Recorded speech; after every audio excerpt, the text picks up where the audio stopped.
கொடுக்குறான். நீ அதே 9,000 ரூபாய் கொடுத்து ஒட்டு வாங்குறிய ஒட்டு. அதுக்கு இங்க இருந்து கொடுக்குற அப்பா பாட்டன் காசு கொடுக்குற. 5,000 ரூபாய் கொடுக்குறிய ஒட்டுக்கு கொப்பன் தாத்தா பாட்டன் காசு கொடுக்குற. படத்துல அது ஓகே சார். நீங்க சொல்றீங்க சினிமா ஒரு குடும்பம், ஒரு படம் வெளியில வரல, நம்ம சட்டத்துக்கு புறம்பான கருத்து இருந்தா படத்தை சென்சார் நிறுத்தி வைக்கிறதுல என்ன தப்பு இருக்கு சார்? இப்ப இந்த படத்தை உள்ளியா? அப்படி நான் சொல்ல போனா சொல்லுவேன், இது வேற மாதிரி போயிடும். கேரளா பயில்ஸு, காஷ்மீர் பயில்ஸு, இப்ப இந்த வந்துட்டு இருக்க மத ரீதியான அப்பட்டமான பொய்ய சொல்லிக்கிட்டு இந்த நாட்டை நாசம் பண்ணிட்டு இருக்காங்களே, அதெல்லாம் என்ன எப்படி வந்துச்சு? எப்படி வந்துச்சு? இவன் என்ன தப்பு பண்ணா? என்ன பேச்சு பேசிட்டு இருக்கீங்க? நான் நியாயத்துக்கு குரல் கொடுக்குறவன்.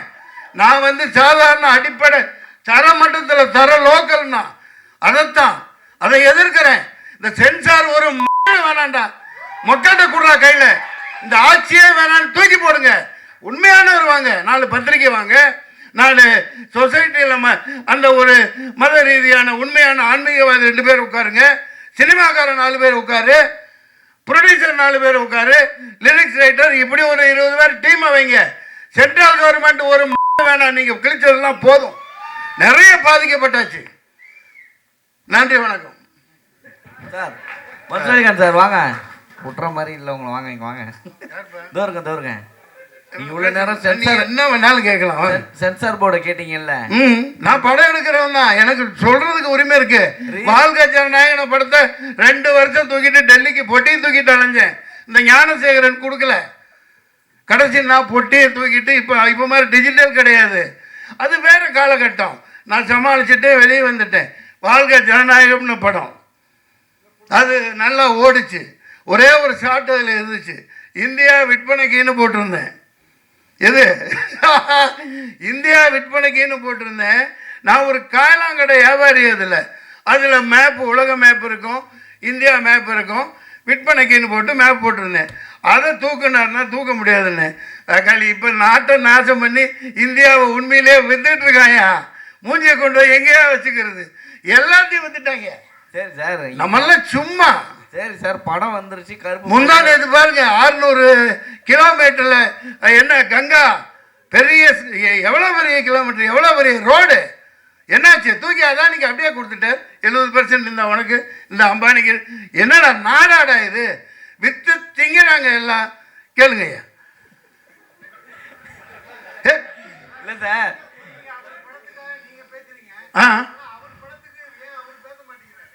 இங்கே ஒன்று புரிஞ்சுக்குங்க.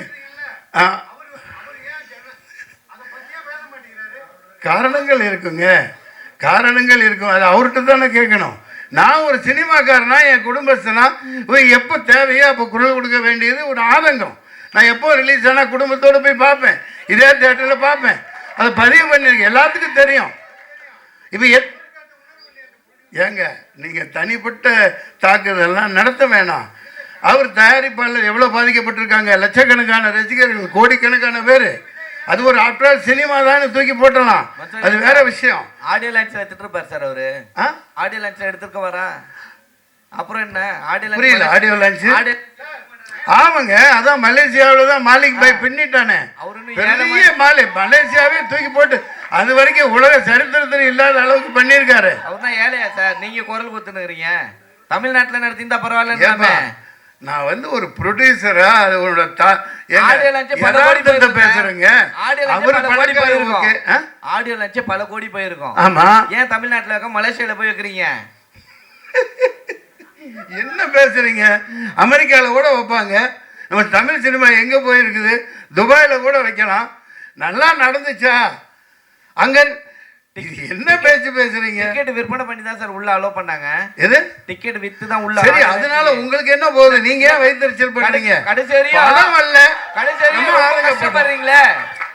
சின்ன படம், அது வெறுப்பு அரசியல் கூடாது. இல்ல இல்ல, கேளுங்க. நீங்க என்ன கேட்டாலும் நாக்க புடுங்கிட்டு சாப்பிட்ற மாதிரி கேளுங்க. சின்ன படம் தியேட்டருக்கு வரலனா நீங்க கேளுங்க. ரீ ரிலீஸ் கேடிவி மொபைல் எல்லாத்தையும் போட்டாங்கல்ல, ரீ ரிலீஸ்க்கு தியேட்டருக்கு வரீங்க கேட்க வேண்டியதானே? இந்த படத்துக்கு யார சொல்றீங்க? என்ன சொல்றீங்க? உங்க தமிழ்நாட்டுல தான் கேக்குறேன். எந்த படத்தை? இப்ப கூட தான் கீழே மங்காத்தா போயிட்டு இருக்கு, கில்லி போயிட்டு இருக்கு. லைனா புது படங்கள் வெளியிடுங்கன்னு சொல்ல வேண்டியதானே? ஏங்க ஓடின இதெல்லாம் ஒரு விஷயமா? நான் கவுன்சில் இருந்தவன், நானும் தயாரிப்பாளர், நான் 11 கூட எடுத்திருக்கேன். இல்ல சார், தியேட்டர் கிடைக்கல. இப்போ அவர்கிட்ட டைரக்டர் கேளுங்க, அவர் ப்ரொடியூசர். அதுதான் நண்பரு, தியேட்டர் கொடுக்க மாட்டேங்கிறாங்க, ஓடிடி கொடுக்க மாட்டேங்கிறாங்க. இதெல்லாம் சேனலைஸ் பண்ணணும். சரியான ஒரு பாடி இருக்கணும்.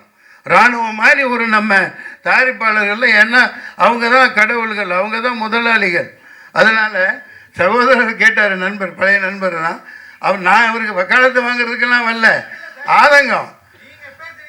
அவர் பேச மாட்டேங்கிறாரு, பேச மாட்டேங்கிறார். மன்சூர் சார், அவர் 2000 ரூபா அவர் ரசிகர்களையும் டிக்கெட் வித்து வதைக்கிறாரு. படம் ரிலீஸ் ஆகலன்னா ப்ரொடியூசர்ஸ் ஆகுறாங்க. அவர் பேச மாட்டேங்கிறாரு.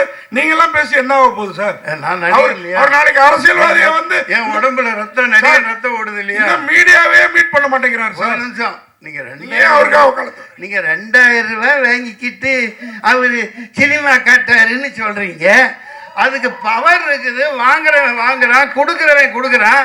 நீ அதே 9,000 ரூபாய் கொடுத்து ஒட்டு வாங்குறிய, ஒட்டு. அதுக்கு இங்க இருந்து கொடுக்குற, உங்க அப்பா பாட்டன் காசுவா கொடுக்குற? 5,000 ரூபாய் கொடுக்குறிய ஒட்டுக்கு, உங்க அப்பா தாத்தா பாட்டன் காசுவா கொடுக்குற? இவன் உழைச்சு சம்பாதிக்கிறான், சம்பாதிச்சு போட்டோம். வாங்க வாங்க வச்சு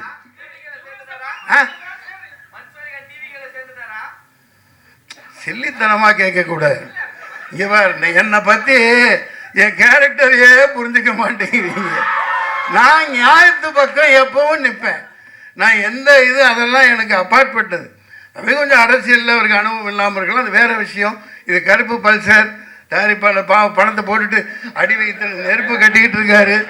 ஆமாம், எப்பா எனக்கு போட்ட மாதிரியே பிரியாணி எல்லாத்துக்கும் இவங்களுக்கு போடணும்ப்பா. ராவுத்தர் இவரெல்லாம் அண்ணன் விஜயகாந்த் ஐயாலாம் படம் எடுத்தாங்கன்னா ப்ரெஸ் மீட்டில் அப்படியே கமன்னு பிரியாணி போட்டு தான் அனுப்புவாங்க. நன்றி நன்றி நன்றி, வணக்கம், நன்றி. செய்திகளை உடனுக்குடன் தெரிந்து கொள்ள கீழ்க்கண்ட கேபிள் மற்றும் டிடிஹெச் நெட்வொர்க்குகளில் எம்நாடு செய்தி தொலைக்காட்சியை காணுங்கள். பாதகம் செய்பவரை கண்டால் நாம் பயம் கொள்ளலாகாது பாப்பா. மோதி மிதித்து விடு பாப்பா, அவர் முகத்தில் உமிழ்ந்து விடு பாப்பா. அண்மை செய்திகளை உடனுக்குடன் தெரிந்து கொள்ள இணைந்திருங்கள் எம்நாடு தொலைக்காட்சியுடன்.